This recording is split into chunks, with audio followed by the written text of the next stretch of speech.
resarcimiento político al andahuaylazo. Es decir, lo que significó el andahuaylazo socialmente y políticamente. ¿Y qué es lo que significó? Bueno, fue una expresión de la 50ª pugna entre el Perú profundo y el Perú extranjero.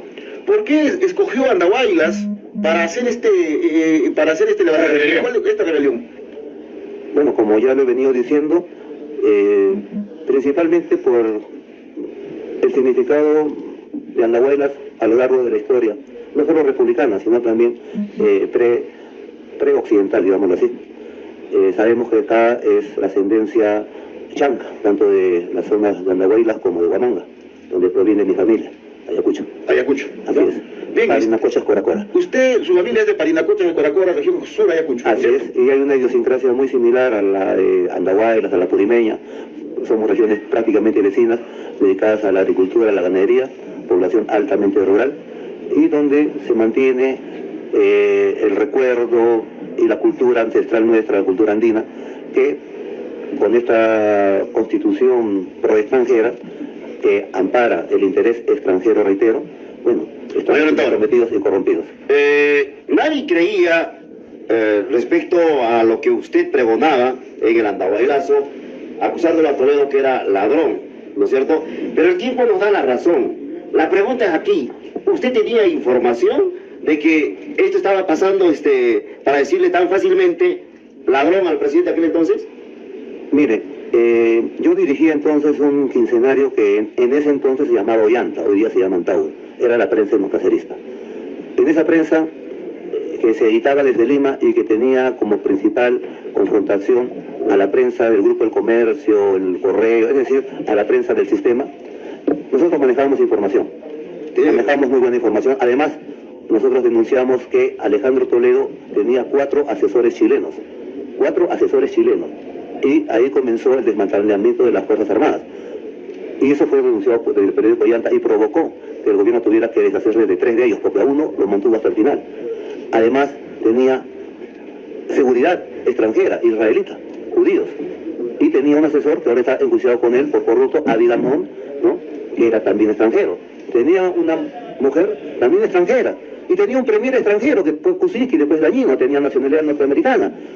Entonces nosotros, los democraceristas, que reivindicamos a Juan Velasco Alvarado y a Andrés Avelino Cáceres y a nuestros ancestros, obviamente pues era por ley de gravedad tener que rebelarse contra esta gobernabilidad antinacional. Ese fue el significado principal del andahuaylazo, además de la corrupción que nosotros también denunciábamos. Alejandro Toledo, durante todo su periodo, nunca pasó de 15% de aceptación. Entonces era un presidente impuesto, digamos, por el sistema global. Entonces, para nosotros que reivindicamos al Perú profundo, era una necesidad, un deber, así como lo hicimos 5 años antes contra el extranjero Fujimori y Montesinos, bueno, pues, 5 años después, hacerlo nuevamente. Ayer en la conferencia de prensa usted nos ha ilustrado, ahora doy razón, pensando o atando cabos, dijo usted ayer en la conferencia, de que 15 días antes del andahuaylazo habían viajado a Brasil. ¿Quiénes han viajado? Ahora sabemos por las investigaciones de la Fiscalía, del fiscal Pérez principalmente, en el caso de Lavajato, el cronograma de la corrupción en el Perú, ocurrido durante el periodo de Alejandro Toledo.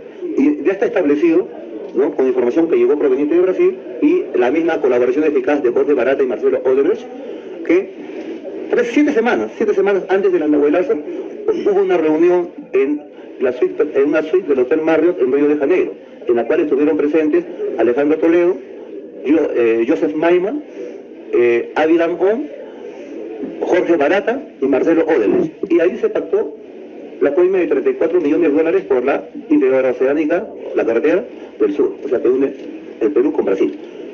Ahí se pactó. Claro, esta interoceánica en un primer instante tenía un presupuesto de 800 millones de soles, que al final, con muchas adicionales, costó valiendo 3.600 millones de dólares. Exacto. Y eso que esta interoceánica ni siquiera tenía ese tráfico vial requerido para poder asfaltarla. Y ahí se pactó prácticamente la coima por esa interoceánica. La coima que hasta ahora sabemos. Claro, también hay interoceánica del norte y hay otras grandes privatizaciones que hizo Alejandro Toledo, Claro, y todas hay pero cosas. estamos hablando en este caso de la interoceánica que va hacia Del sur, Brasil. nada más del sur, claro, nada más del sur. Ahora, permítame, por favor, el mayor Antonio Humala, le saluda el periodista Julio Moreno. Buenos días. Usted, cuando hacía sus conferencias de prensa en la casa del maestro, yo era director de ese entonces del diario Opinión, del diario de Andahuaylas, y usted denunciaba que Alejandro Toledo y su cómplice Elian Carr, que no eran marido y mujer, sino eran un matrimonio armado, negociado para enriquecerse a costa del Perú. Yo le he escuchado que usted, mayor, denunciaba de que el gas de Camisea, 1 metro cúbico del gas de Camisea lo vendían a 25 centavos de dólar, que 1 metro de ese gas podía llenar fácilmente hasta 20 balones de gas, y nosotros los peruanos, por balón de gas, Guyayas, Gas Yubamán y Hermanos de Andahuaylas, ¿cuánto estamos pagando? 60 soles por un balón de gas de 10 kilos. Y hasta ahora el Estado corrupto de Kuczynski y el gobierno corrupto de Alejandro Toledo, que allí se fabricó ese contrato ley, nos hace pagar a todos los peruanos $10, más de $10, son 60 soles mayores. ¿Qué podemos hacer frente a esos contratos ley corruptos que nos agreden la inteligencia de todos los peruanos? Ahora le pregunto aquí. Ese contrato ley respecto al gas de Camisea, suscrito durante el gobierno de Alejandro Toledo, constituye traición a la patria, porque el gas está en el subsuelo, el gas peruano está en el subsuelo, y el subsuelo es parte del territorio nacional. Entregar el territorio nacional al interés extranjero se llama traición. O sea, entregar el gas que está en el subsuelo, entregar el subsuelo peruano al extranjero es como entregar Tacna, como entregar Andahuaylas al extranjero, es parte del territorio. Y eso, según la Constitución del año 79, implica traición a la patria, en tiempo de guerra, y hubo guerra con Ecuador, hubo guerra interna. Entonces nosotros simplemente le vamos a aplicar la ley. Ese negociado de Camisea es lesivo para la nación, y por consiguiente debe anularse y debe restablecerse otra negociación más soberana. En un hipotético caso de que usted sea gobernante del Perú, su hermano Ollantumala, señor, no trajo el gas del sur hacia Andahuaylas, no trajo el gas del sur hacia Chinchegos, no trajo el gas del sur hacia Bancay, al Cusco. Usted nos traerá el gas mayor porque tiene y goza de tremenda popularidad desde su llegada. Estoy viendo con mis propios ojos, señor, que el pueblo lo ha aclamado, más de 20.000 personas le han aclamado. ¿Usted traicionará como su hermano al pueblo de Andahuaylas? Primero quiero decir respecto a mi hermano, que efectivamente pues, hay hermanos que traicionan. Caín y Abel eran hermanos, Huáscar y Atahualpa eran hermanos. Entonces a veces las traiciones son más dolorosas que perder un familiar. Y particularmente en el cautiverio, después de haber soportado tantas traiciones, bueno, uno se hace más fuerte. Y yo conceptúo siempre por experiencia de vida que el traidor de ahora hasta ayer era leal. Entonces lo importante es no traicionarse uno mismo, no traicionar sus ideales. Y yo no los he traicionado, y por eso es que entiendo que el pueblo lo ha entendido también, y por eso la recepción que tuve al llegar acá. Bajo ese precepto del gas de Camisea, tenemos muchos contratos lesivos que serían catalogados como traición a la patria, el tema de las bambas en Apurímac, el tema de Marcona y muchas otras empresas mineras. Prácticamente somos el patio trasero productor de materia prima de los países subdesarrollados, mayor. Entonces, ¿qué se va a hacer respecto a eso? ¿Qué se va a hacer? Convertir a una colonia en nación, o sea, desarrollar en nuestro país con tecnología y ciencia propia de nuestros técnicos, de nuestros científicos que salen de nuestras universidades, pero que con este sistema actual tienen que terminar taxiando o huyendo al exterior, o digamos refugiarse económicamente en el exterior, porque acá no se recompensa el talento peruano. Entonces, ¿qué hacemos? Pues repito, con esta república criolla, en que antepone lo extranjero a lo nacional y que solamente nos destina el rol en el mundo global de exportar piedras, bueno, estamos pues destinados a no tener premios Nobel, por eso también la educación que tenemos, porque nosotros en el rol internacional estamos destinados a ser lamperos o burriers, no científicos ni, digamos, dirigentes nacionales. Existe un divorcio, una separación, una brecha tremenda entre el sistema productivo nacional y el sistema educativo. O sea, en nuestras universidades seguimos manteniendo el sistema escolástico, el sistema colonial, no hay una relación, no se enseña en nuestro sistema educativo a los estudiantes a producir, a darle ese valor agregado a nuestra materia prima. ¿Cómo se va a interconectar estos dos sistemas, el productivo y el educativo? Miren, Para nosotros el problema de la educación, reitero, tiene es tripartito. Problemas de currícula, problemas de nutrición del alumnado y problemas de salarios. Obviamente, ¿cómo eso lo trasladamos a una que se refleje en el despegue industrial de la nación? Bueno, con una nueva república, un nuevo gobierno, con una nueva constitución, porque así como estamos destinados a seguir siendo pues, cocineros o burriers del mundo rural. No tenemos posibilidad de desarrollarnos como nación. Claro, para terminar, ¿cómo es posible? Viene el chileno, agarra la arena del mar, lo pinta de colores y nos vende en Sodimac, nos vende en Metro, etcétera. ¿Cómo es posible eso? Que se le dé esa oportunidad al chileno, al ecuatoriano. Mire, compatriota, yo también a su edad me indignaba preguntándome cómo es posible eso. Y seguramente muchos peruanos se indignan así. Todos los días nos indignamos preguntando cómo es posible que pase lo que pasa en el país. Pero estamos mal, pues, estamos equivocados. Nosotros debemos arrancar de la premisa que seguimos siendo colonia o globo colonia, ya no de España, sino pues de la Unión Europea o Estados Unidos.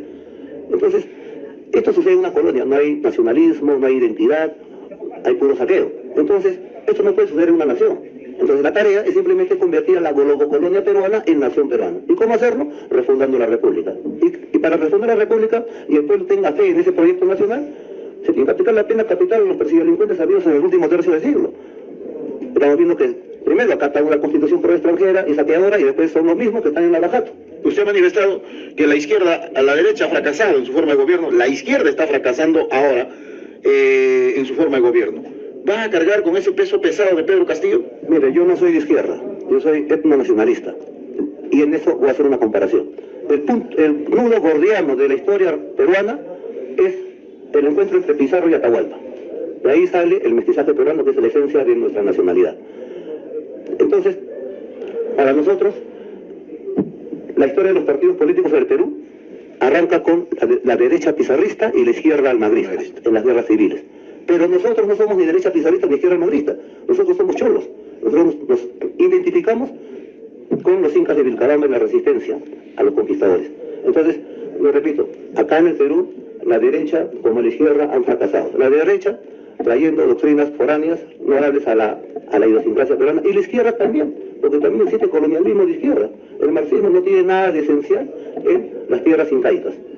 Entonces, por eso nosotros nos consideramos etnonacionalistas. Para nosotros, el problema en el Perú no es entre izquierda y derecha, es entre nacionalismo y globalismo. ¿Primero lo peruano o primero lo extranjero? En eso se define el problema del Perú. Que si Mayor, un ratito por favor. Mayor, hablando de Pedro Castillo, está proponiendo una segunda reforma agraria, porque la primera reforma agraria que dio el general de división Juan Velasco Alvarado, y hacía creer que con la reforma agraria le estaba dando a los campesinos sus tierras, ahora que no han podido licitar los abonos, los hermanos campesinos se han dado cuenta de que no son dueños de sus tierras, no tienen título de propiedades de sus tierras, porque ellos, los hermanos campesinos actualmente que querían sacar créditos a través del banco, de las cooperativas, de las financieras, para sembrar el campo, porque se nos avecina, Mayor, una hambruna.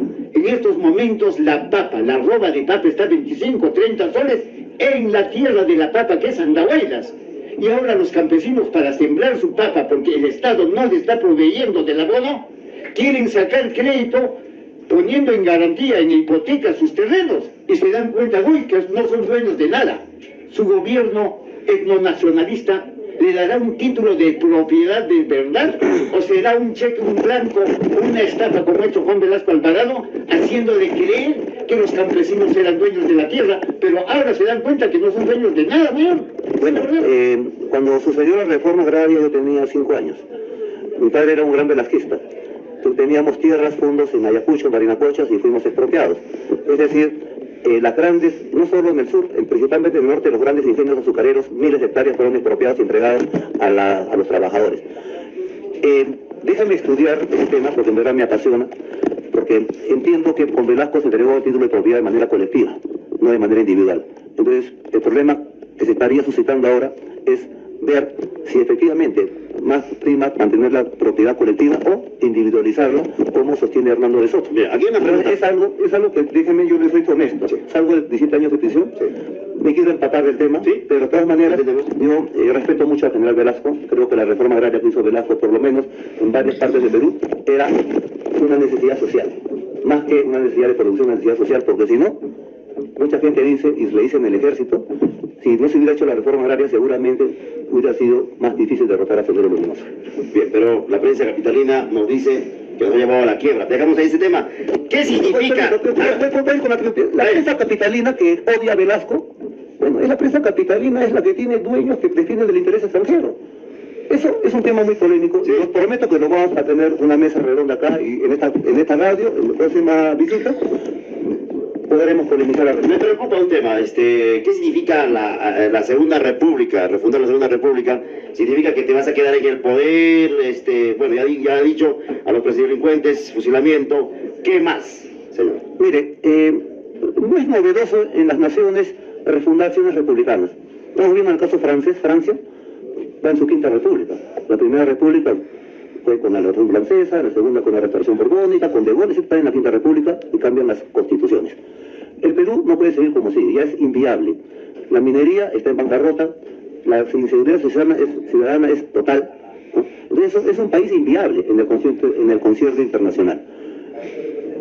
Ya estamos viendo pues que yo veo esta crisis no como una crisis del gobierno de Pedro Castillo. Para mí esta crisis es más profunda, arrastra 6 o 7 gobiernos consecutivos, estamos hablando de casi más de un tercio de siglo.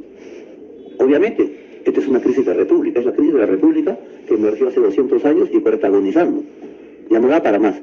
Y en esta República criolla solamente hubo 2 proyectos nacionales, en el siglo XIX con Mariscal Santa Cruz, la Confederación Peruano-Boliviana, cuyo epílogo fue la Resistencia labreña, y en el siglo XX con Velasco. Ambos no lograron profundizarse, ambos fueron frustrados. Ahora, en estas circunstancias del abajato, de COVID, de presidelincuentes, estamos viendo, y de macrocorrupción escandalosa, se están dando las condiciones que el marxismo de antaño hubiera dominado situación revolucionaria, pero que nosotros como nacionalistas vemos como necesidad de refundación republicana, nueva constitución y nuevas reglas de juego, y principalmente al Estado, a la nación peruana, y a darle una nueva identidad, no copiando lo extranjero, sino, como decía Mariátegui, sin calco ni copia, haciendo creación heroica. Bien, el Perú tiene problemas estructurales, tal como lo ha resumido José Carlos Mariátegui en 7 ensayos de interpretación de la realidad peruana, problemas estructurales que hasta ahora se arrastran, que hasta ahora no se han solucionado. Esos problemas siguen, se mantienen durante todo este tiempo, no se han solucionado. Cuando Ollanta Humala entró a presidente de la República, llegó bajo el lema agua sí, mina no. Nosotros tuvimos la oportunidad, pero al final volteó ese eslogan, ¿no? Nosotros fuimos a conversar con don Neo Vilches, con Ollanta Humala, en Palacio de Gobierno, y le dijimos, ¿qué pasó con esa propuesta de agua sí, mina no? Y nos dijo, así, mayor, ¿pero qué voy a hacer? He recibido al Perú como una combi vieja sin llantas. Ahora, ¿quién me va a poner esas llantas para hacer caminar a este país? Solamente la minería, nos dijo. Nos explicó y nos cayó. ¿Cómo va a abordar el tema de la minería sabiendo que la minería es el principal ingreso? Más del 70% de los recursos vienen de la minería. Mire, antes dije que el traidor de ahora hasta ayer era leal. Ollanta traicionó, aceptémoslo, es un traidor. Y también está en la lista de los presidelincuentes. Y por consiguiente también en la lista de los que tienen que ser sometidos a la pena capital para moralizar a la nación. Ahora, con respecto al nacionalismo de ese gobierno duró 5 años, solamente tuvo un minuto nacionalista y 4 años, 11 meses, 30 días, 23 horas y 59 minutos de contranacionalismo. Ese minuto nacionalista fue nada más cuando juramentó por la Constitución del año 79. Y solo por el espíritu. Y nada por el espíritu, ni siquiera por el cuerpo, por el espíritu. Claro. Entonces, fue un minuto de nacionalismo mediocre y 4 años, 11 meses y 30 días de contranacionalismo de traición. Y sus asesores, sus consejeros, todos eran globalistas, todos eran de derecha. Y nosotros estábamos presos. Pero todo el gobierno de Ollanta Humala yo lo pasó preso. He pasado preso durante el gobierno de 6 presidentes. Y a todos los estoy viendo entrando a las cárceles. Y yo saliendo de ellas por haberme rebelado contra lo que ellos representaban. Entonces, para mí, el cambio republicano cae por ley de gravedad. Por ley de gravedad. Así como sabemos que en enero vienen las lluvias, bueno, Es ley de gravedad que viene un cambio republicano, ya sea por vía electoral o por vía de protesta social. Porque si esta situación se sigue manteniendo, va a haber un estallido social de todas maneras. Eso no es necesario tener más de 2 dedos de frente. Bueno, me piden que es hora, pero la última pregunta, si no te preguntes me mata Andaway, ¿no? Usted en la conferencia de prensa ha dicho ya no voy a apoyar ningún partido político, ningún candidato, ni a su hija de juramento Lucimar. En Lima sí la ha abrazado, ¿no? Ella es como mi hija, pero acá su hija se ha olvidado de su hija. Usted No, usted está equivocado. No, ella estaba en la tribuna, no estuvo en la tribuna. Pero no me has dado un gesto. Es que, señor, permíteme. Yo he venido acá, y lo saben todos los democracistas, he venido a agradecer. Y he venido a demostrar mi inocencia. El Partido Democratista no está participando en este proceso electoral. Entendemos. Y la compatriota Lucimar, como todos los compatriotas a quienes estimo, han estado en el estrado conmigo en calidad de veteranos del andahuaylazo y expresos políticos. A nadie ha estado ahí en calidad de candidato electoral, porque mi visita acá no es electoral. Ya. Yo no estoy en campaña electoral, señor periodista. Pero has anunciado tu candidatura a la presidencia de la República. Claro, lo he anunciado, pero no estoy en campaña electoral. Porque todavía no hay campaña electoral presidencial. Ahora estamos en campaña electoral para alcaldes y gobernadores. ¿Cómo se llama su partido? Porque hasta ahora no encuentro el partido de Antauro Humala inscrito en el Jurado Nacional de Elecciones, o en qué proceso de inscripción está su partido ante el Jurado Nacional de Elecciones. El democracerismo actualmente está inscribiendo 2 organizaciones en simultáneo.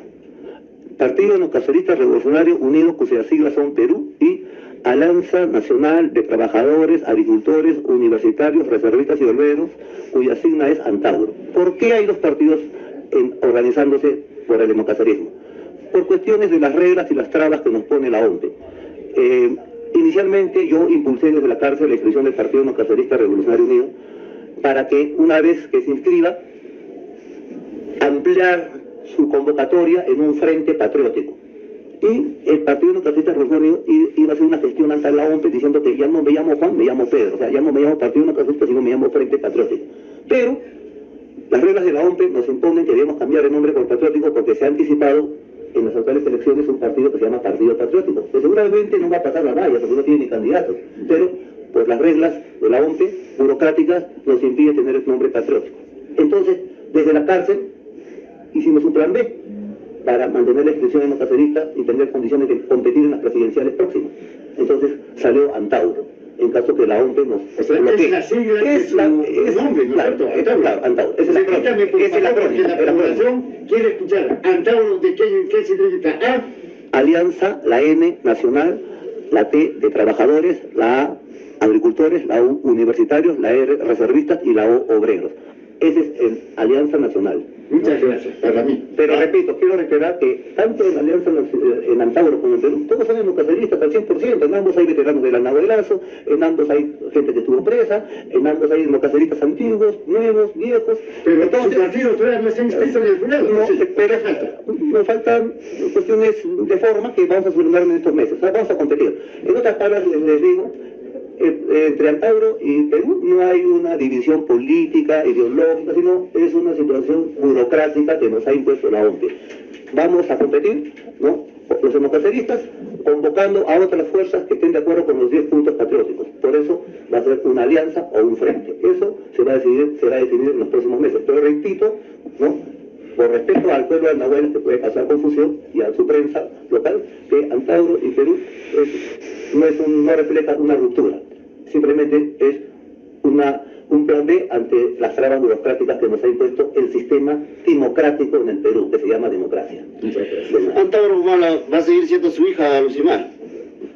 Todos mis democraceristas, reservistas que acompañaron en prisión en las rebeliones de Locumba y Andahuaylas son mis hijos. Yo soy un patriarca, tengo miles de hijos. Gracias.